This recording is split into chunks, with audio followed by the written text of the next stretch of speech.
Friend, તો તમારું સ્વાગત છે મારા રસોડામાં। તો અવનવી વાનગી જોવા માટે ચેનલને સબસ્ક્રાઈબ કરો। જો મારો વિડીયો ગમે તો વિડીયોને લાઈક કરો, શેર કરો, કમેન્ટ કરો। બાજુમાં રહેલ બેલ આઇકનને દબાવો તેથી નોટિફિકેશન તમને રોજ મળતું રહે। આજે હું તમારી સાથે શેર કરીશ લીલા નાળિયેરના લાડુની રેસીપી। તો ચાલો શરૂ કરીએ રેસીપી। ટોપરાના લાડુ બનાવવા માટે મેં 2 નાળિયેર લીધેલા છે। તો નાળિયેરને ફોડી અને અંદરથી આપણે આ રીતે ટોપરું કાઢી લીધું છે। ટોપરાને જે ઉપરની છાલ તેને આપણે કાઢી લેશું। કાઢી અને ખમણી લેશું। 200 ગ્રામ આપણે માવો લીધેલો છે, તે ઓપ્શનલ છે, તો તમે તેની જગ્યાએ મિલ્ક પાવડરનો ઉપયોગ કરી શકો છો। ટોપરાની છાલ આપણે આ રીતે બધી જ ટોપરામાંથી છાલને કાઢી લેવાની છે। તો આ રીતે આપણે ચાકાના મદદથી ટોપરાની છાલ ઉપરથી બધી કાઢી લેશું। કાઢી અને તેને આપણે ખમણી લેશું। આવી રીતે આપણે બધા જ ટોપરામાંથી છાલ કાઢી લેવાની છે। તો આ રીતે આપણે તૈયાર કરી લેશું। મેં આ રીતની એક ખમણી લીધેલી છે। તો આ ખમણીમાં આપણે ટોપરાને ઝીણું ખમણી અને તૈયાર કરી લેશું। ટોપરાને મેં આ રીતે ઝીણું ખમણી અને તૈયાર કરી લીધું છે। તો તમે કોઈ પણ ઝીણી ખમણીની મદદથી ટોપરાને ખમણી અને આ રીતે ખમણી શકો છો। તો મેં ટોપરું ખમણી અને તૈયાર કરી લીધું છે। માવાને મેં ખમણી અને તૈયાર કરી લીધો છે। તો માવો અને ટોપરું બે આપણે ખમણી અને તૈયાર કરી લીધું છે। ટોપરાને હવે આપણે ઘીમાં શેકી લેશું। લાડુ બનાવવા માટે આપણે 1 ચમચા ઘીનો ઉપયોગ કરશું। ઘી ગરમ થઈ જાય તો તેમાં આપણે ટોપરાને એડ કરી દેશું।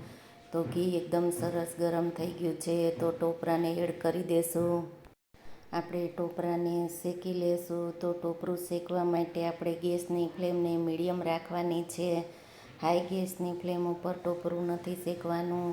ટોપરું આપણે મીડિયમ ગેસની ફ્લેમ ઉપર શેકશું એટલે એકદમ સરસ એવું શેકાઈ જશે। તો 4 થી 5 મિનિટ આપણે ટોપરાને શેકાવા દેશું।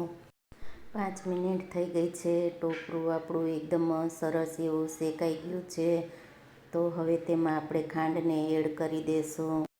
આપણે માપ પ્રમાણે ખાંડ લીધેલી છે। 2 નાળિયેર, 250 ગ્રામ માવો અને 300 ગ્રામ ખાંડનો ઉપયોગ કરેલો છે। તો આપણે ખાંડને તેમાં એડ કરી દેશું। ખાંડ પીગળી જાય ત્યાં સુધી આપણે તેને સતત હલાવતા રહેવાનું છે। તો આપણે તેમાં પાણીનો કે દૂધનો ઉપયોગ નથી કરવાનો। આ રીતે આપણે તેને સતત હલાવતા રહેશું એટલે ખાંડ આપણે એકદમ સરસ એવી પીગળી જશે। ચાસણીની ઝંઝટ વગર આપણે લાડુ બનાવવાના છે। તો આ રીતે આપણે બનાવશું તો ઝડપથી લાડુ બની અને તૈયાર થઈ જશે। તમે જુઓ છો કે ખાંડ આપણે એકદમ સરસ એવી પીગળી ગઈ છે।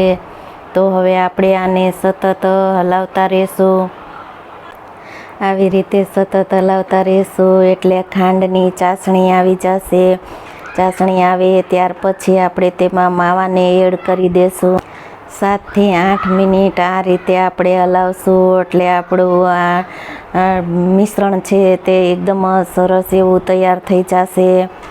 તો હવે આપણે 7 થી 8 મિનિટ થઈ ગઈ છે। તો માવાને એડ કરી દેશું। આપણે માવાને એડ કરી દીધો છે। તમારે જો માવાનો ઉપયોગ ન કરવો હોય તો તમે મિલ્ક પાવડરનો ઉપયોગ કરી શકો છો। તો આ રીતે આપણે માવાને મિક્સ કરી અને 5 થી 7 મિનિટ તેને આપણે હલાવશું। તો આપણું આ મિશ્રણ એકદમ સરસ એવું લાડુનું તૈયાર થઈ જશે। મિશ્રણ આપણું એકદમ સરસ એવું તૈયાર થઈ ગયું છે। તો તમે જુઓ છો કે એકદમ સરસ ઘાટું અને કડાઈની સપાટી છોડવા માંડ્યું છે। તો હવે તેમાં આપણે ફૂડ કલરને એડ કરશું। 1 ચમચી દૂધમાં આપણે યલો કલરને મિક્સ કરી અને તેમાં એડ કરી દેશું। કલર એડ કરી અને આપણે આને સતત હલાવતા રહેશું. જ્યાં સુધી કડાઈની સપાટી ન છોડે ત્યાં સુધી આપણે તેને હલાવતા રહેશું. મિશ્રણ એકદમ ખાટું થઈ જાય અને કડાઈની સપાટી છોડવા માંડે એટલે આપણું ટેક્સચર લાડુનું એકદમ પરફેક્ટ તૈયાર થઈ જશે. તમે જુઓ છો કે આ મિશ્રણ છે તે કડાઈની સપાટી છોડવા માંડ્યું છે. તો મિશ્રણ આપણું એકદમ પરફેક્ટ એવું તૈયાર થઈ ગયું છે.